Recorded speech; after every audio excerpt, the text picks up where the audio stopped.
All he gets is a year. Nah, this shit ain't happening. I should have killed you myself, bitch. See, that's the difference between you and me. Don't get mad, Tito. It's the law. Sucks, huh? Yeah, well, when this is over with, you can come work for me. We back, y'all. We back on DB's World News. We gonna keep the Diddy verdict. We following the Diddy verdict, y'all. He not guilty on the major charge, which is RICO.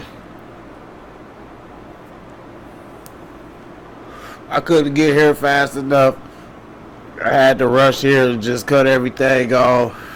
I was doing shit. I was just so busy all the day, all morning. I'm sorry if I'm kind of late, but I'm trying to deliver the news to y'all first. Count one was the most serious charge, carrying up to a life sentence. He has been found not guilty of racketeering. Not guilty. So Gene Deal, if y'all know about Gene Deal, he was one of Diddy's old like security, on the security team, like head of security. Supposed to been his homeboy and everything. He been talking about him every damn day. Now he can finally shut the fuck up with all that hating. Let's go. Is monumental, Elizabeth. We've been covering this case for 2 months, really for more than a year at this point in time. We are seeing about the actual verdict here, and just for the I want to understand. Count one was the most serious charge, carrying up to a life sentence. He has been found not guilty of racketeering, conspiracy, RICO. Not guilty. He's also been found not guilty of sex trafficking of Cassandra Ventura. She testified for days. He was busting her down. Like what I tell you, Cassie was a bust though. It wasn't sex trafficking. It was called busting down, swinging, whatever you want to call it. Of the transportation to engage in prostitution count involving Cassie Ventura. He has been found not guilty of sex trafficking of Jane, who is the girlfriend that he was dating, still living in one of his apartments right now. Transportation to engage in prostitution. Now, Elizabeth, this is very, very significant. We had an inkling yesterday when there was a hung jury. He got a couple guilties though, y'all. So I don't know what that means. I don't know what that, what them couple guilty charges mean. But the major cases is booted out of there. So I don't know what he go get, like if he go get any time or not. So let's listen. On the initial RICO charge, the most serious, that there might be an actual acquittal there or a hung jury.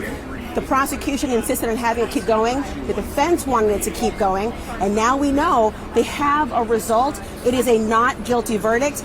Talk to me more broadly here, because the Prostitution Acts, people thought it was kind of a low-hanging fruit. He was found guilty of those, but not sex trafficking of Cassie. This is the best possible outcome for the defense. This is what, of course they wanted a full acquittal, but if you're not getting a full acquittal, this is what they wanted. Their client is now not facing life in prison. He is facing 2 separate charges that he was convicted on. Serious charges. They each carry a maximum of 10 years. So this isn't nothing that we are talking about, but the most serious charges he has been acquitted on. As Laura said, days of testimony from Cassie Ventura, from Jane, Cassie being on the stand for 4 days, Jane being on the stand for 6 days, these women crying, breaking down on the stand. Well, guess what? The jury did not believe most of their story. Even if they believed most of their story, it did not line up with those charges. So, and by the way, on that point, let's talk a little bit about that, because there was an inkling for those people who had been in the courtroom, including ourselves, who had watched the testimony. Remember what they were using as the defense to counter the sex trafficking. It was free will. They were talking about free will, and they were suggesting, while the prosecution said any bait and switch or manipulation to coerce these women by fraud or threat or otherwise to engage in these so-called freak-offs, that force, that cloud of force and threat and violence that had hung over the head of Cassie Ventura was enough to suggest that she never could develop the free will to say no. And when it came to Jane, The idea of manipulating her to travel to places like New York under the pretenses of quality time and shopping, only to then engage in freak-offs, was enough of manipulation. Well, the defense, was very clear. They kept saying free will. These are grown women consensual, making grown-up decisions who have. She flew to some of them places by herself. You can't say that you didn't want to do it or you was ex-trafficked. I mean, let me get my words correct. You can't say you was ex-trafficked if you set some of the dates up. If you called some of these, you know what I'm saying, some of these prostitutes or sex workers, you called some of these sex workers in, you set some of these dates up, you set some of these rooms up. You can't say you was ex-trafficked. I can't call a motherfucker up and be like, hey, come on through. You trying to do something? You know what I'm saying? Set the room up and everything, and then say, I ain't want to do it from the gate. I ain't want to do that shit. You set some of this shit up. This is your own free will. You could have been like, hell no, you ain't even have to show up. Diddy really was like that type of monster, like doing crazy shit like that. Like the fighting with him and Cassie, that was like, that's domestic shit. You know what I'm saying? That's what that is. That's domestic shit. That's domestic violence. We will put it like that. With him and Cassie, that was domestic violence. Him fighting, him kicking her ass. That was, you know what I'm saying? He caught her with Kid Cudi. That's his coochie in his head. Well, a lot of people out there did. I ain't, you know, I don't condone it, but a lot of people didn't put their hands on their female. You know, they caught their girl up cheating, and then did something that they ain't supposed to do. And a lot of them been, you know what I'm saying, went to court about it. They been convicted about it. You know what I'm saying? So that's that. But this a whole different thing. These people their sex life was blasted throughout the media. You know what I'm saying? That's just a regular sex life. I mean, not a regular sex life, but for them, it's a regular sex life. It was a extraordinary sex life, but it was them. How much time y'all think Diddy go serve? He got found guilty on prostitution charges, but he was acquitted on all the big shit, all the major shit, all the freak-offs and all the crazy stuff people was talking about. He was acquitted on all that. He ain't facing nothing. He's just facing 10 years. You can get into a car accident and be facing 10 years. You know what I'm saying? And walk out that motherfucker with probation. So, what I'm thinking, I'm going to go worst case scenario.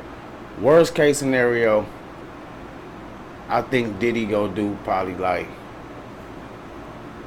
2.5. If this is the worst case scenario, I'm just saying this is if he do this. This is the worst case. I ain't saying he gonna do this. Worst case, he gonna do 2.5 years. They go sentence him 5 years.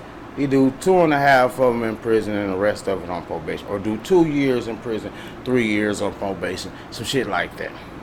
You know what I'm saying? That's the worst. He ain't going nowhere near the 10. He's going nowhere near the 10 years. Even though the prosecution go recommend it. They go recommend that he do 10 and blah, blah, blah, and this and that.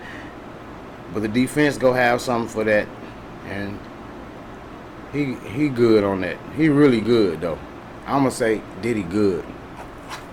The person that he is, he good. And if he do any prison time in New York, he's going to have so much like work compensation type shit, like work release type shit, and all type of, you know, it ain't even it's going to be a smack in the face type shit. You know what I'm saying? Slap on the wrist type. It ain't going to be no major shit. It ain't finna be no major. He go come out that bitch fat as hell. You know what I'm saying? And 5 times more richer. Now let's hear what they say. Carrying 10 years each. A great question. First, let me just dab the sweat off my brow, because let me tell you something. I was sprinting from the court trying to get here for this moment because I was so eager to understand what the actual verdict would be that I'm literally doing an affair to remember sprint through the streets of Manhattan trying to get here. And on the way, people were asking, is there a verdict? through the streets of Manhattan. That's how people have been viewing this particular case. And here's the thing. After almost 8 weeks, the SDNY has a success rate of conviction of over 90%. It's actually over, I think, 95%. So think, the resources that are being used in this case. More than what? It was 6 prosecutors, including Maureen Comey, a top prosecutor in the SDNY who handled Ghislaine Maxwell and other infamous cases as well. For almost 8 weeks, the devotion of resources and time and energy and cost resulting in prostitution-related charges. Now, that might be a black eye if people are thinking about the rate of conviction, but they believed in their case, and now they'll go forward knowing that the jury, who they must respect, has found only this one. But here's the thing. 10 years is possible, but for a first-time offender of any crime like this, it could be as little as 2 years in prison as well. And it could run consecutively, meaning back-to-back. But I'm saying probation, that's what she said, as low as 2 years, but that 2 years could be in probation. Just like I told y'all, he would do like 2 years if, facts, if, just like I just said. If this is the worst case scenario, she probably going by the worst case scenario too. She's saying worst case scenario, just like I'm saying worst case scenario. If he do any prison time, it's going to be 2 years prison. They're going to sentence him 5 years. If he do any prison time, they're going to sentence him 5 years. But he's going to do 2 of that years in prison and the rest on probation. If that, I'm just saying, that's just my call. But guess what, within them 2 years, what Diddy's gonna do that we might not even hear about, that it might not even make the news, we might not even hear about, shit might get swept under the rug. He's gonna appeal. Them prostitution charges, he's gonna appeal that. Diddy's gonna walk out that jail. Them prostitution charges gonna get melted away. It's gonna get swept under the rug. That shit's gonna get handled with the lawyers. That shit gonna get handled right out of court. Watch this appeal. He ain't gonna have to go to court with the appeal. We not even gonna hear about that. The appeal on the prostitution. He's gonna walk out. Diddy finna be bigger than ever right now. That's how it always happens, man. Sometimes I be thinking that, like the mega stars, sometimes I be thinking they be setting the shit up, especially in times like this. Times like this and shit. Motherfuckers, they want their John Gotti moment. You know what I'm saying? This is Diddy John Gotti moment right here. Everybody want their John Gotti moment. Everybody had their John Gotti moment. Remember when Jay-Z and R. Kelly was in trouble before, and they made that song "Not Guilty"? You know what I'm saying? It's like they make it. This is their John Gotti moment, man. All the big ones had it. All the big ones had it or gonna have it. You know what I'm saying? Just like Thug. Thug just had his John Gotti moment. This was his John Gotti moment. Everybody had a John Gotti moment, man. All the big ones went. It's like you gotta graduate. It's like that's your graduation. You know what I'm saying? Sometimes I think this should be set up. And if you look at it, everybody got paid. Cassie got paid like 20, 30 million. Everybody got paid out this motherfucker. Diddy finna, his estate's finna go up. Everything that he do finna go up now. He's back. All Diddy gotta do is get out. He could drop the lamest song. That shit still go blow up. You know Diddy finna come out and you know him. He finna make a sad song about how they did him, and it's gonna blow up. I think we're hearing something right now that they're asking for Sean Combs to be released pending the sentencing. Oh yeah, I believe they're saying he wants to go back to his home in Miami, which of course was the subject of a lot of discussion. He finna ask for bail. He got the money. Wealth we're talking He about got here. the money. He He's will not a have flight access risk. to a plane or the ability to travel. We're being told in my ear right now, and so they're making that request. Now, it is not unheard of for somebody to be released pending sentencing, particularly if they're not sentenced on the far more serious of charges. He's not a threat anymore. Part of the consideration for any judge deciding whether somebody will be released and until sentencing is their threat to the community. Yes, do they he's not a threat anymore. a risk to the community? Do they pose a safety threat to themselves or others? Now, for him to be held on prostitution would suggest that that prostitution or transportation as such would be enough to hold. I'm not familiar with that happening with a lot of different people, so the judge could take into consideration, well, the jury has found they did not pose a threat in this moment in time. They want to go fly out nowhere or put some for no conditions 10 years that he go serve 2. It could be otherwise. But Yeah, again, he gonna be out on teller. The risk of flight, the posing of a threat to the community, he's finna be in his things mansion. that the judge will consider. Can you imagine? And Laura, I want to read to you the exact quote that comes from our Nikki Brown, who is in that courthouse. This is what Mark Agnifilo, who is Combs' defense attorney, said. Said, quote, he has been acquitted of very, very serious charges. From what I can read, he has been convicted of a far less transcript. serious charge. The judge asking, as Laura just said, is your proposal that he leave this courtroom and walk outside? And Agnifilo said, yes, it is. Now, he's right. Agnifilo is absolutely correct that he has been acquitted of the most serious charges, but I still want to underscore the fact that Sean Combs, one of the biggest celebrities in the world, one of them. They ain't gonna let him walk out. Even if they do give him, you know what I'm saying?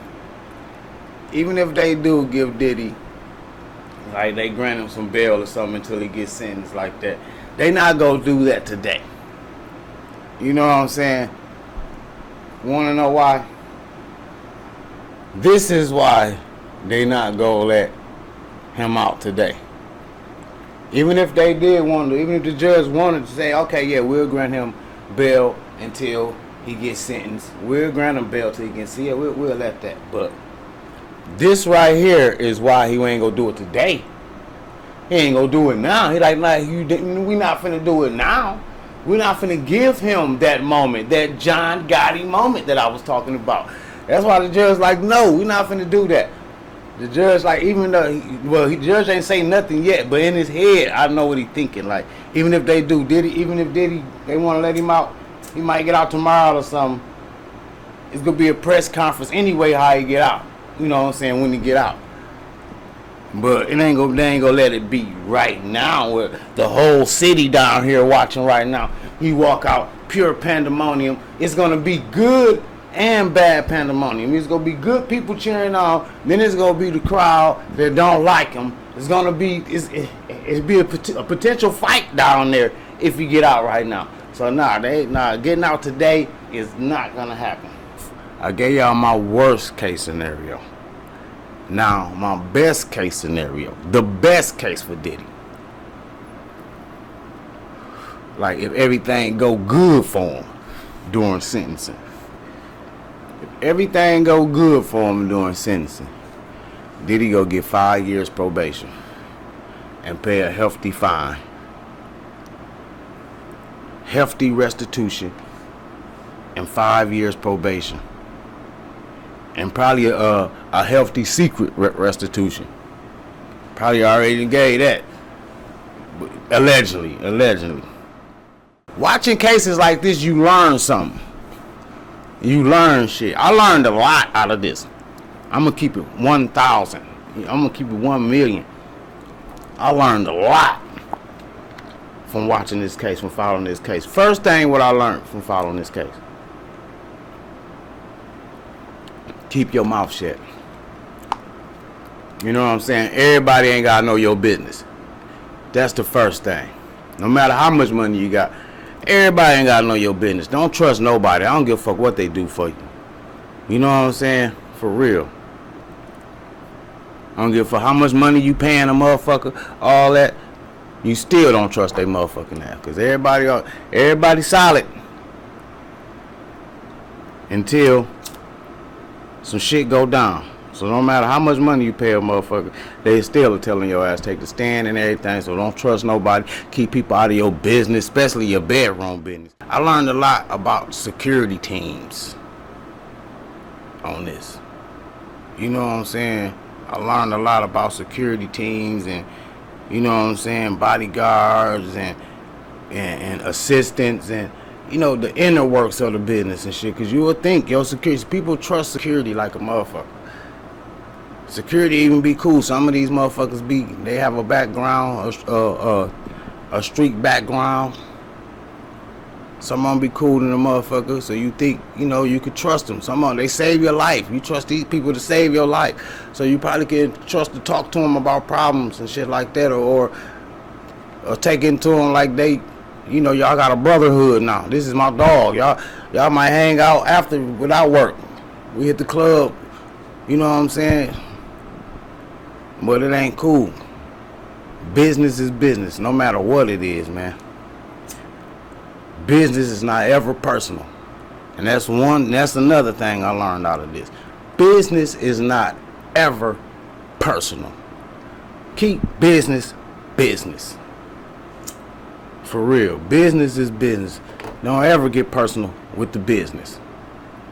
Because security team is business. T.I. did the same thing. That was a mistake that T.I. made. This is the first time I ever seen the government tear somebody's life apart, bring out their personal life, baby oil.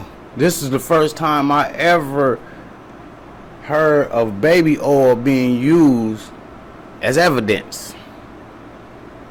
If that's not a mockery, like, to be real, to be 100, to be 1,000, my people. Even if Diddy walk out right now, even if they drop that little stuff that they found him guilty on, and they say that's it, and even if they pay him, say we sorry, and he can sue and get the money back, get money, everything he lost, he get it back, and more. He still lost. He still lost because they did what they want to do. They got away with it. If you look at it from a bigger point, they got away with it. They still won. Even if Diddy, even if they say we sorry, man, you know what? Not give them everything, bro. Just walk out, forget about it all, and we go pay you extra. We go whatever you want. Just write it down. We got you. We sorry. He still lost, and they still won. They still going. Oh my God! They still go, oh shit! Oh my God! Man, did you see? Man, he brought his little penis, man! Oh my God! Oh, he was in back. He was, oh my God! The whole world see it. Oh, did you see his face in the court? Oh my God! Oh man! They still laughed at him. They still laughed at him, humiliated him. I have ever seen this, ever in my life. And I ain't ever heard about it through history. If you do research, you ain't ever heard of anybody getting done like that. You know what I'm saying? I have ever seen it. For real, I have ever seen nobody get baby oil and lube used against them in the courtroom. And it wasn't like what people saying, oh, he got stuff in it that's just controlling people, they rub it on. Just regular baby oil is a crime now. All of that whole case was a straight mockery, was a straight clown bash, was a straight beat down, humiliation, aha. Like, I just got through watching Squid Game. You know what I'm saying? I just finished Squid Game before I got on. I finished Squid Game, and it's like the same thing. If anybody ever seen Squid Game, the show on Netflix, they got rich people. They will give you what they got this big, huge amount of money. They make people, they trick them first to get into this game. And they play kid games, little simple games. You know what I'm saying? But if you lose, you out of there. Out of there. So these simple games that these grown people playing, it gets harder now. You know what I'm saying? Imagine playing Ring Around the Rosie with, you know, just regulars or musical chairs with just regular people. When you played it in school, when you was young, y'all played musical chairs. It was easy. There's nothing wrong with musical chairs. But imagine playing, if you lose, your life depending on it. It's not so easy no more. You know what I'm saying? Playing hopscotch and stuff, like all the kid games that people played and all that was so easy. It's simple, but it's not as simple if your life depending on it. You know what I'm saying? So that's how it is. And at the same time, while these people playing these kid games and they all got numbers on them, it's an elite of people, rich people with masks on, sipping on the finest wines and the finest champagne, eating on the finest foods, watching it on the screen as people life get knocked away as they playing these kid games, and they just laughing and enjoying themselves. They pay to see this. They pay to see people struggling and and life on the line playing kid games. It's fun to them. It's their entertainment. That's what this remind me of.